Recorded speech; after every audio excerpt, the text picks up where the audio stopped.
In the meantime, former Obama official Jack McAfee, we've got Trump 2020 media board advisor and member Gina Loudon. Gina, to you, what they're saying is this ain't fair, this ain't right, and we think we have a case to make in court.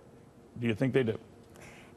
This is like the dying bray of the donkey, Neil, which is really very emblematic of the Democrats right now, who have zero issues to run on for the midterms or 2020 unless obstructionism is an issue that they care to run on. And that would mean obstructing money in the pockets of Americans. That would mean obstructing, what the president has even offered now to DACA. That would mean obstructing low unemployment, record low unemployment for women, blacks and Hispanics. So the Democrats really just don't have an issue. They're trying to make hay of nothing. All right, well, they would not be the first party to try obstructing something. But having said that, Jake McAfee, I do want to get your take on how this is all falling out, because very few envisioned, including apparently the White House, that so many companies would be seizing on this to share the wealth with either their workers, their customers, to the degree they have. And this pay-it-forward trend that seems to have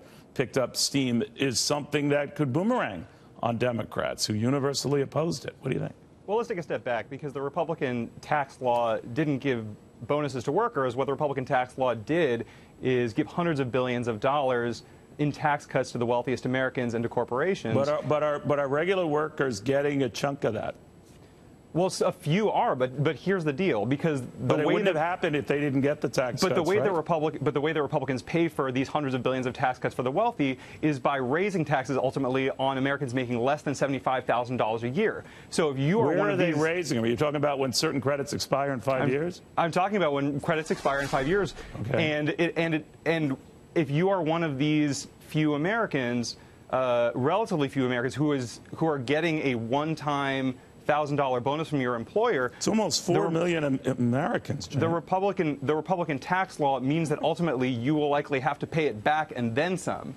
Well, you don't know that for sure, right? Because credits come and go, and you're right. If they were to expire, then some of the allowances and provisions then could go to bite them. But Republicans sold this law in order by saying that they expired. If they were going like the way Democrats sold affordable health care and Obamacare, right? Well, except that Democrats want to keep the Affordable Health Care Act going, and that's what we've been saying. Part of the problem here is that Republicans have repealed the individual mandate, which means that premiums for families are going to go up. So some of these people who are getting $1,000 bonuses... No, you're right, Jake. It's still early. Gina, it is still early, but I am just wondering, given the fact that so many companies are doing this, and I think Jake is right, that it was disproportionately weighted toward big companies and the like. But because they got such a curse of riches, because they got more money than anyone could have figured, they're doing more than just giving it to their shareholders. Because of the curse of those rich, however you want to find them, they are sharing it with workers. And I don't believe that was appreciated going into this. That's all I'm saying. You say what? No, I don't think so either, Neil. I think you're exactly right. But the horrible fear for Democrats right now has to be not just that Trump is winning their voter base incrementally, almost day by day, but even further, that these provisions, from cutting regulations to of course the tax plan, tax reform in general, and all of the things that this administration has done, are literally reforming the way that Americans are going to view free market economics. When you look at the fact that now we have parental leave increasing, we have minimum wage increasing, and these are all from supply side. These are the things that the Democrats always tried to sell could never happen. It all had to be done by some big daddy government, because trickle-down economics didn't work. When in fact, all we'll see how it sorts out politically. We might get a better idea in November.